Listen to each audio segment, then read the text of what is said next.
Welcome to Dirt Road Discussions, the podcast where we're all about agriculture all the time.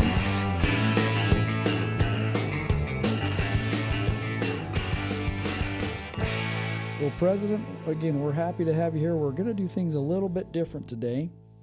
So we're thinking about going with 6 stories from President Searle. Are you good to do that? And help us out here? There's like 6 billion, but a lot of history, so Okay. Absolutely. You bet. Over 4 decades of service through the Farm Bureau. The first question that we're going to have, story number 1, the Farm Bureau, the Federation, is right here in the city of Pocatello. Why did you guys choose Pocatello as the location for the home office, and has there been other buildings and other history that goes along with that choice? Well, great question, and that has been actually a pretty contentious issue through the years. And I'll go into the history just after I share something. I know even when I ran for this position, I was accused that I wanted to get elected to move the Federation over to Boise. So people continued to use that, and the board was divided through the years. But it goes back. I remember the first office that I remember was here in Pocatello, was over in Old Town, Pocatello, and I don't know if I could drive to it today, but it was not a very big building, and that was the first building, and that was, say, when I first started in Young Farmers and Ranchers. Probably went to that building only a couple of times. So with growth, you need an opportunity to grow, and so the Blocks building just down on Yellowstone came for sale. And I remember the board had discussions, and it was decided to purchase that building and remained there for a number of years. And then again, growth, which is a positive thing, necessitated that we grow again. And so this current building that we're sitting in, was discussed and talked about this old dry hill. And I remember as a farmer raised my hand and said, how are you going to compact the dirt? And anyway, a lot of stories with this building that it was built and then it started to settle some, and we had some settling issues, and we never fell on the freeway, but we're still here. So we are here with the insurance company, and the insurance company built this building, and the Federation is able to rent office space within this building. And so our relationship with the insurance company is vital and critical. And so through that discussion, there was some discussion like everything happens in Boise at our state house, but we needed a balance. So we needed a balance to be able to balance out what goes on here with the insurance company and what goes on with the Federation, as well as supporting this side of the state. And so through lots of discussion and what went on, it was decided to maintain space here, and it came before the board on some votes with also some contentious times as well, and in the end, this has been the right decision. And how long ago was this building built? A long time ago, 2002. So 22 years ago. I was going for between 20 and 25, so 2002. Yeah. Story number 2. So, President, each year we put on an annual meeting, and maybe you could tell our listeners a little more about what that entails. But in the old days of Farm Bureau, the annual meeting wasn't as well put together as it is now. Maybe could you touch on some of the old days, how annual meeting went, and compare that to what it looks like today? Well, the purpose of annual meeting is to bring our membership together, all the counties, at least representation from the counties. Where we come, we have a House of Delegates, and we establish our policy. As you say, it's really evolved, because back in the day, there were skits around the state, and talent. And so the counties would surface talent. I remember our own county. I remember Verna Johnson calling every year and saying, hey, can your kids do this? Can they do that? And it's like, no, they have the talents of their fathers, so they're probably not going to have much success at that. So those competitions came together on a state level, and, you know, everything's just evolved. It used to all just be, we didn't have anything electronic. So we'd show up and even the microphone wouldn't work, and that's about the only thing we had, or the way that we were presenting as to where we're at today with a convention that just runs smoothly, flawlessly, and that's done a lot to credit to our staff who behind the scenes just make it all happen. But it's come a long ways. Those skits were, if we would have filmed them, I think today we'd win some money on America's Funniest Videos, because some of them dressed up and some of them did some things that they probably might not do if they thought about it twice. So each county put on a skit, and then were the judged? They were judged in the district. So they'd take a winner or two out of the county, go to the district. They'd take a winner there. They'd go to the state, and there was a competition. And the winners, and I don't remember what the prizes were, but of course in that day, $5 was a lot. So, it's just, that's what it was. And that's kind of where the convention, again, it was a lot of networking and what went on, but a lot different than our focus, a lot of focus, not that we weren't focused on policy, but truly for people who came to the convention for the talent and for the opportunity to win a prize or whatever. All right, I'm moving on to story number 3. Trade missions. Explain some of the trade missions you went on and what it was like to be on those. There was a time when we knew that we need to market our crops better. And sometimes when you open your mouth in a board meeting, then you obviously get volunteered to be the chairman of that committee. So I remember talking a lot about why can't we move our grain or move products across the border, particularly to Mexico. Canada at the time was bringing barley through and right past my farm and taking it to Mexico. So we started out with a marketing committee. And I remember bringing that up, and then I remember 2 staff members, the CEO, Rick Keller, and Gary Furman came out, met me out in the middle of my farm and said, "What really did you mean? What really did you want here?" And just says, we need to do something to help promote our products. And so we started down that trail, and we felt like it would be best if we could actually visit those places with a delegation.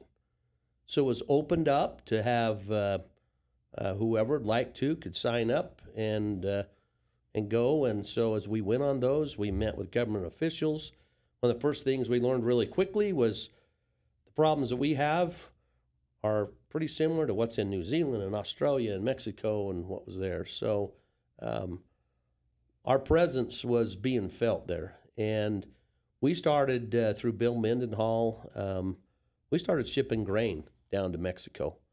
And I remember going down there on, I don't know if it's the first grain that went down, but we went down and they loved our Idaho wheat and the elasticity that it had. And I can't understand Spanish that well, but expressions on the face was just big old beams of this stuff is amazing. So again, that led to just opportunities to pursue it.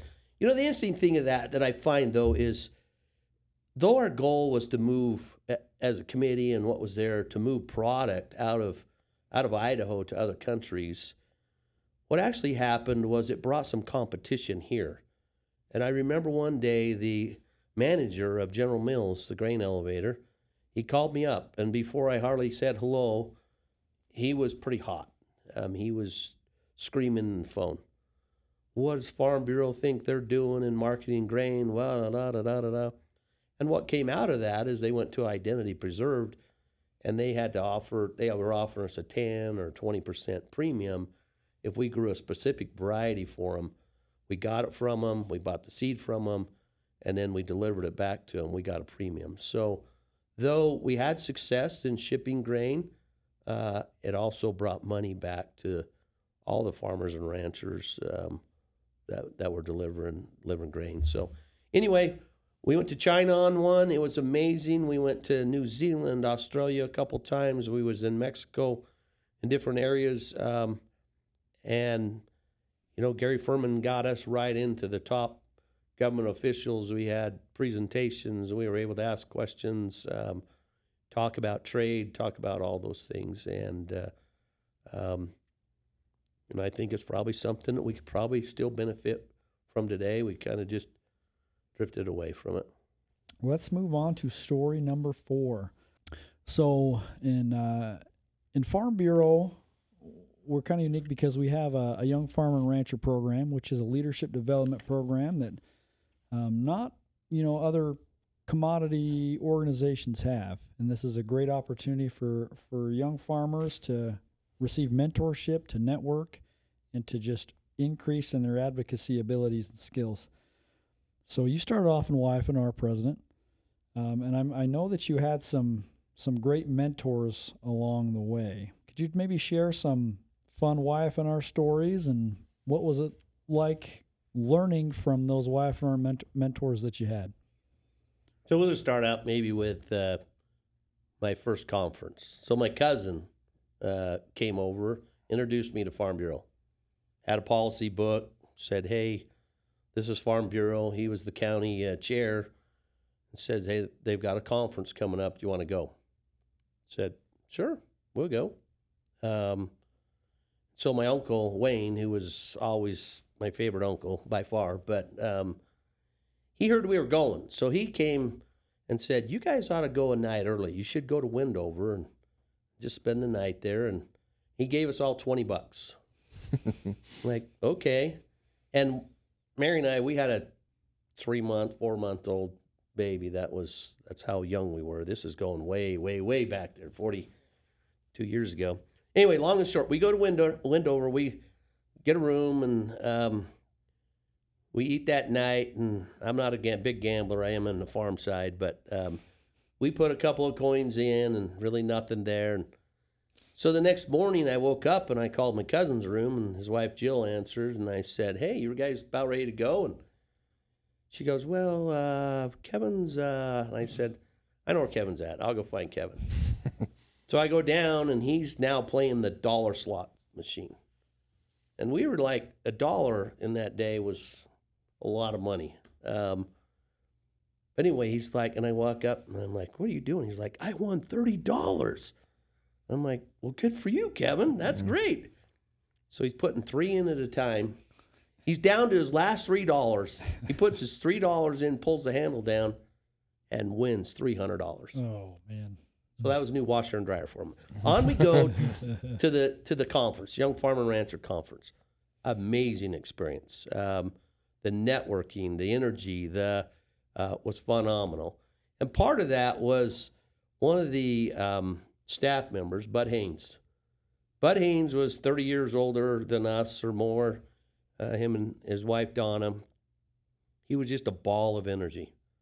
And he would be out dancing on the dance floor and whatever. But that man, I give credit for one of the biggest reasons I've stayed involved. Because not only was it a good conference, it was, I want to go back. And so truly a mentor that we continued on. We were down in California to a Young Farmer and Rancher National Conference, and Bud's out there embarrassing his wife, kind of like what I do, but he's out there just shaking it down. I mean, he was one of us.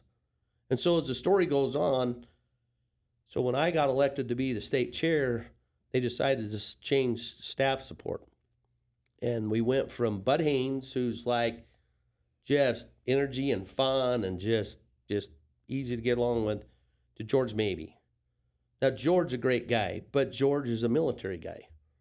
And so that's kind of the opposite of Bud Haynes. Well, we were not super excited about that.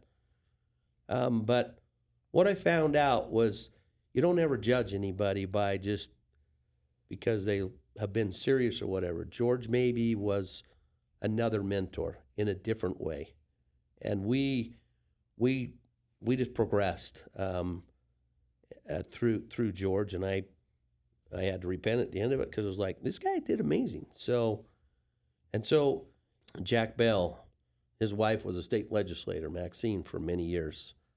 But Jack Bell was one who came into that boardroom, and I had been told by the previous young farmer rancher state chairs and whatever, it's like, you're going to the lion's den.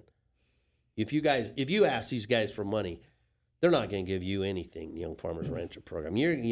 So I go in there kind of nervous. Well, not kind of, I was really nervous. Well, I found out they're pretty amazing. They're great human beings. And Jack Bell was one that just at break would come and just talk to you and mentor you through those years. And we had a phenomenal relationship that went on throughout the remainder of his life, and he served on the board for several years. And but it was people like that made a difference, because there's unknowns, and you've been told you're going to Lion's Den and you may not come out, and instead you find out these are individuals that truly made a difference. And I believe that's how people can stay involved today, because they do come, and sometimes we get going about the motions that we do every day, and we forget about, well, these guys don't even know anything what we're doing, so that they may enjoy it, but they may not come back because of that. So great lessons that was there. There was many board members who you just grew a strong relationship with, and truly look up to this day as people who help to support you and set a platform for you to build upon. Yeah, great. Well said. I'd like to move on to the story number 5 for you. A lot of things have changed in the last 40 years. I think about technology. Now everybody's got a cell phone in their pocket that does everything. Tell us about some of the stories you guys have with, pre-emails, pre-cell phones, some of the technologies that we've been able to implement over the last 40 years. Well, how big do you think the first fax machine was that came? How big? As big as this room. Not quite, but I remember first being on the board, and I might have been the state Young Farmer Rancher chair. There was a lot of contention in the board. It was very, very divided. And they had decided it was like the first way we could communicate without a landline phone, even though you had to answer it. So they bought us all a fax machine. It was probably 3 feet wide and, I don't know, 2 feet. I mean, it took up a lot of space. And the paper was a roll of paper. So it would roll and then it'd type out, and then you'd have to rip that paper off. Plus, to send a fax, the phone just didn't answer it. You had to be there, and you had to accept it. So it'd come. So what happened was, I happened to be in a vulnerable spot because I'm the young farmer and rancher, and the state was split, divided on some issues that had to do with management and staff and what was going on. And it was so divided that I sat right on the fence. And wherever my vote was going to end up going was going to be the deciding vote. So my fax machine ran a bunch. And so I think of that fax machine, and I look at my little cell phone today and what we do today. It's unbelievable where we've come when we didn't have a cell phone. It was a landline. You went to the phone on the wall, and you only had 10 feet of cord. And that's as far as you'd go. And whenever you want to talk on the phone, and anything farther than, 15 miles or so was long distance. So it was a completely different. It had to be done face to face. It had to be done in different ways. Whereas today you can do Zoom calls and all the rest. So to see that evolved has definitely brought strength to Farm Bureau, to I think everything we do. It's kind of a downfall as well, because then we're ran by these things and we get texts and emails every few seconds, minutes, whatever. But it's It's completely. I remember the first cell phone that come. It was a bag phone, and so you'd carry. It was like your Merce, you know, and you would carry that thing around, and it had a two-way radio. So on the farm, we'd use a two-way radio, run off a repeater, and then you could actually call somebody. So set that bag up there where you're working on a pivot or whatever, and you're trying to call somebody. So it's amazing how far we've come. This country world of technology. Yeah. All right, President. So story number 6. So, President, one of the kind of innovative things that Farm Bureau has done over the years is they've brought agriculture into the classroom, and I think that there were maybe just a handful of states doing it at the time. But Farm Bureau put together a MAC trailer, so a moving ag into the classroom trailer, that has different modules and different just opportunities for kids to learn about where their food comes from. And I think this has been a wildly successful program through the Farm Bureau, and has really, I'm sure, changed a lot of kids' lives as far as their connectiveness to agriculture. Could you just talk about the Mac trailer, what it means to you and how it all came to be? Well, as with any experience in Farm Bureau, there's a lot of the story, I think, that no one ever sees or hears. All these ideas come forward and have to go to a board of directors, and the board approves for the betterment of a membership that's there. So we were in Seattle to American Farm Bureau convention, and there was a state that had a Mac trailer that was there. And so I remember a staff member or two did this to me and said, come here, and showed it to me and says, I think we ought to do this. What they were really saying is, I think you need to talk to the board and talk them into this. And so staff did a great job in gathering information, but there were some board members that could not see or feel that there was a value to it. We got hung up on how much the cost of the trailer was going to be, and how are we really going to promote, and what are we going to promote, and how do we do this? Long and short, through a pretty good little discussion on the board that we had, and I'm not proud of all my discussions that's gone on, because sometimes you probably should just bit my tongue and not been so bold or aggressive. But we went the rounds and rounds, and it was passed that we would get a Mac trailer. I remember one board member says, enclosed trailer was going to cost $25,000. It's like, no, it's not. I got one. They cost $5,000, and you're just doing that kind of stuff. But it was the opportunity for the board to see, here's an opportunity to educate. Set the dollars aside for a minute and say, what can be the effect of this Mac trailer? And there was board members that had that vision and some didn't. But as they did, and that was approved, the Mac trailers have just been busy.